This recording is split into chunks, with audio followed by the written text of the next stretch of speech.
Olá pessoal, aqui é o Fred, bem-vindos a mais uma aula. Na aula de hoje a gente vai investigar a relação que existe entre matrizes e transformações lineares.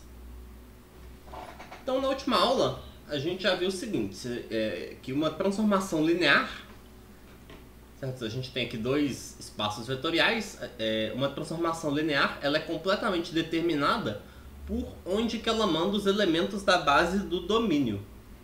Então, por exemplo, se a gente tem uma transformação de R2 para R2, se a gente souber onde que são mandados os vetores 1, 0 e 0, 1, que são uma base aqui do domínio, a gente vai saber exatamente quem que é essa transformação linear. De fato, se a gente tem uma transformação que manda o vetor 1, 0 no vetor AB e manda o vetor 0, 1 no vetor CD, então ela vai ter que mandar o XY, que é x vezes 1, 0 mais y vezes o 0, 1, vai ter que ser x vezes esse mais y vezes esse, ou seja, vai ser ax mais cy, bx mais dy. Ou de outra forma, essa transformação vai mandar o vetor xy no resultado aqui desse produto de matrizes, certo? Vai mandar aqui no ax mais cy, bx mais dy.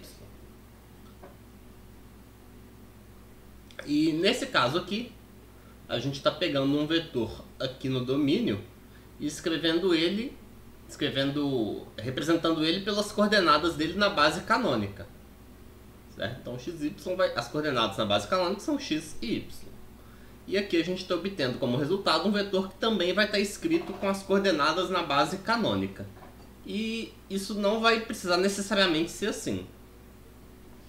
Então a gente vai poder escrever tanto os vetores aqui no domínio em outra base e trocando aqui a matriz que a gente vai usar, a gente vai poder obter os vetores escritos também em outra base, se assim a gente quiser.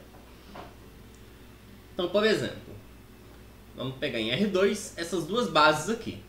Alfa que é 1, 0, 0, 1 e beta que é 1, 1, menos 1, 1. E aí a gente vai associar a essa matriz A, que a gente está pegando aqui, uma transformação que vai pegar um vetor escrito na base alfa, certo? Um vetor escrito como as coordenadas aqui na base alfa, e vai dar pra gente coordenadas do resultado na base beta. Então vai ser uma transformação de R2 para R2, que manda um vetor na imagem dele.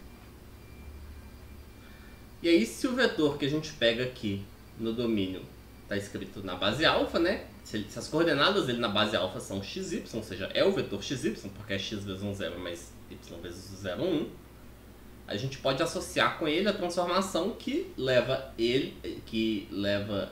esse vetor no vetor que as coordenadas em relação à base beta são dadas por esse produto de matrizes aqui, a matriz A vezes essa matriz aqui, x, que representa o vetor V, que são as coordenadas do vetor V em relação à base alfa. Então, esse produto aqui de matrizes dá 2x e y, e aí pra gente isso daqui vão ser as coordenadas do vetor V, as coordenadas da imagem do vetor V em relação à base beta. Então, essa transformação aqui não está mandando o vetor V no 2x e y não. Certo? Essas daqui são as coordenadas desse vetor em relação à base beta. Então, na verdade, esse vetor que a gente obtém aqui como resultado, ele vai ser, as coordenadas aqui em relação à base beta são essas, então vai ser 2x vezes o primeiro vetor da base beta, então 2x vezes 1, 1, mais y vezes o segundo vetor da base beta, mais y vezes menos 1 e 1. E aí, fazendo as contas aqui, a gente obtém 2x menos y, 2x mais y. Então essa é a transformação, essa vai ser a transformação que manda o vetor xy no vetor 2x menos y, 2x mais y. Ok? Então repara que isso é diferente da gente... Isso dá um resultado diferente do que se a gente tivesse pegado essa matriz aqui e associado uma transformação linear que está pegando um vetor aqui escrito com as coordenadas em relação à base canônica e mandado não na base beta aqui, mas na base canônica também. Se a gente pegasse um vetor na base canônica e levasse num vetor na base canônica, essa ia ser a transformação que manda o vetor xy no 2x e y. Mas como aqui a gente usou essa base beta aqui diferente da base canônica, a gente obteve a transformação que manda o vetor xy em 2x menos y, 2x mais y. Então essa transformação aqui, ela vai levar, por exemplo, o vetor 1, 1, certo? Então se a gente pegasse o vetor 1, 1, ou seja, x igual a 1 e o y igual a 1, ela levaria no vetor 1 e 3, certo? 1 e 3 são as coordenadas dele em relação à base canônica. As coordenadas desse mesmo vetor, do vetor 1, 3, em relação a essa base beta, elas são 2 e 1.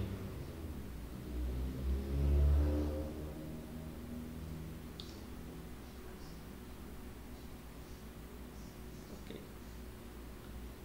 Então, aqui eu fiz esse exemplo para R2 usando essas duas bases, e a gente vai poder fazer isso de uma forma mais geral. Então, se a gente tem Rn com uma base aqui, que tem n elementos, né? E a gente tem Rm com uma base também. Só que a base de Rm tem que ter m elementos. Aí a gente vai poder associar a cada matriz m por n que a gente pegar, a gente pode associar uma transformação linear, que manda o vetor v na imagem dele, que vai ser dada por multiplicar essa matriz A vezes aqui esse vetor que tem as coordenadas do vetor v em relação à base alfa. Se a gente fizer isso, a gente vai obter um outro vetor aqui, só que agora, bom, agora a gente vai obter um vetor que tem m entradas. E essas daqui vão ser as coordenadas da imagem em relação à base beta. Então, isso sempre vai dar pra gente uma transformação linear de Rn para Rm. Então, nota que além da gente ter que fixar a matriz, a gente tem que fixar quais que são as duas bases que a gente está usando. Geralmente a gente usa a base canônica, tanto que a gente usa alfa, a base canônica de Rn, e beta, a base canônica de Rm, mas não necessariamente a gente precisa sempre usar essas duas bases. Tá. Então essa transformação aqui, a gente está levando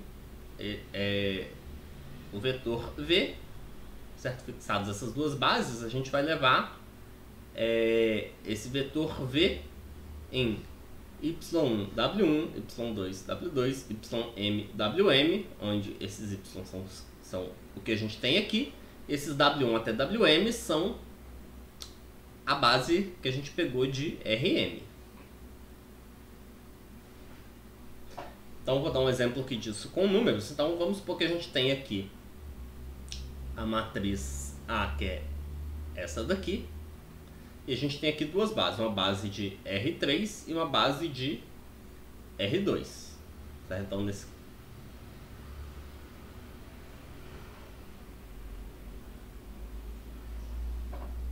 então, aqui a gente tem essa base de R3 e aqui a gente tem essa base de R2. Aí a transformação dada por essa matriz A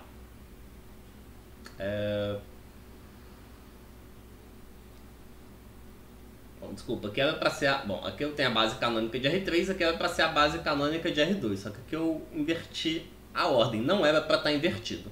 Então vamos fingir que isso daqui é 1, 0 e 0, 1. Então, essa matriz aqui vai definir uma transformação linear de R2 para R3, né? Essa matriz aqui é 3 por 2, então define uma transformação de R2 para R3.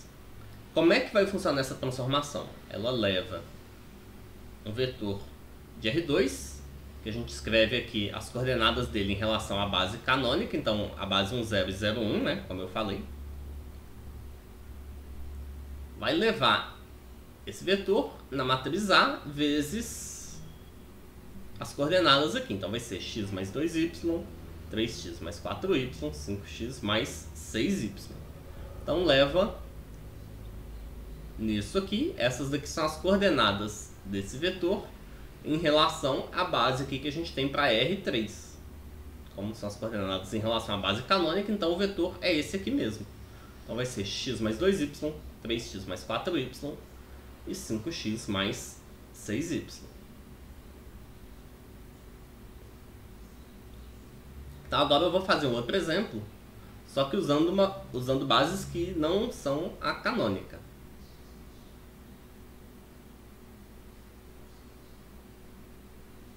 Então aqui, olha, eu tenho uma transformação de R3 para R2, que está mandando o vetor xyz nisso daqui, 2x mais y menos z, 3x menos 2y mais 4z. E aí a gente vai encontrar quem que é a matriz dessa transformação em relação a essas bases aqui, olha. Então eu vou pegar para R3 essa base 1, 1, 1, 1, 1, 0 e 1, 0, 0. E para R2 a base 1, 3, 1, 4. Então a gente vai encontrar a matriz que dá mudança de base em relação... a matriz que dá essa transformação linear em relação a essas bases. E a gente vai denotar assim, a matriz de T, que está usando aqui a matriz da transformação T, que vai de R3 para R2, que usa alfa como a base de R3 e beta como a base de R2. Então, para saber quem que é essa matriz, a gente precisa determinar quem que é a imagem dos vetores da base alfa.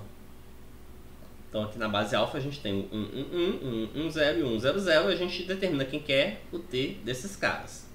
Então o T de 1, 1, 1, por exemplo, é o vetor 2, 5 de R2. E o vetor 2, 5 de R2, ele pode ser escrito como 3 vezes esse menos 1 vezes esse, certo? Para determinar isso daqui a gente tem que fazer algumas continhas. Tem que resolver um sisteminha. Mas então, essa transformação ela manda o vetor 1, 1, 1, primeiro vetor aqui de alfa, em 3 vezes esse, menos 1 vezes esse. Eu faço a mesma coisa para os outros vetores. Eu vejo quem que é a imagem deles e como que essa imagem pode ser escrita como combinação linear dos vetores da base beta. E aí, a matriz que faz a mudança de base de alfa, a matriz que faz a transformação linear usando as bases alfa e beta vai ser dada por isso daqui, olha. Eu vou colocar esses coeficientes que apareceram aqui como as colunas aqui. Então vai ser 3 menos 1, 11 menos 8, 5 menos 3. E aí, essa matriz vai dar a transformação. Então, por exemplo, se eu pegar a matriz que se eu pegar quem que essa transformação manda, o vetor, tal que as coordenadas na base alfa são 1, 0, 0, certo? Então, eu tenho que multiplicar isso aqui pelo vetor 1, 0, 0. Se eu multiplicar pelo 1, 0, 0, eu vou obter 3 menos 1. Ok? Então, o que isso vai querer dizer? Vai querer dizer que se eu pegar o vetor que as coordenadas são 1, 0, 0 em relação à base alfa, e aí esse vetor vai ser 1 vezes esse, mais 0 vezes esse, mais 0 vezes esse. Então essa transformação está levando o vetor 1, 1, 1 no vetor cujas coordenadas em relação à base beta são 3 e menos 1. Então está levando o vetor 1, 1, 1 no vetor que eu obtenho fazendo 3 vezes esse menos 1 vezes esse. Então, fazendo as contas, vai ser 3 menos 1 vai dar 2. E aqui, 9 menos 4 dá 5. Então, vai ser o vetor 2, 5. Então, essa transformação vai levar o vetor 1, 1, 1 no vetor 2, 5. É o que, de fato, a gente vai observar aqui, né? É a transformação que manda o 1, 1, 1 em 2 mais 1 menos 1 dá 2 e 3 menos 2 mais 4 que dá 5. Então essa matriz aqui é tal que se eu multiplicar ela pelas coordenadas de um vetor na base alfa, eu vou obter as coordenadas em relação à base beta da imagem desse vetor. Então, por hoje é isso. O assunto da aula de hoje é um pouquinho mais complicado, então acho que vocês vão ter que voltar bastante nessa aula para entender. E espero que vocês tenham conseguido entender essa ideia da matriz da transformação linear usando as bases. E bom, por hoje é isso. Então até a próxima, pessoal.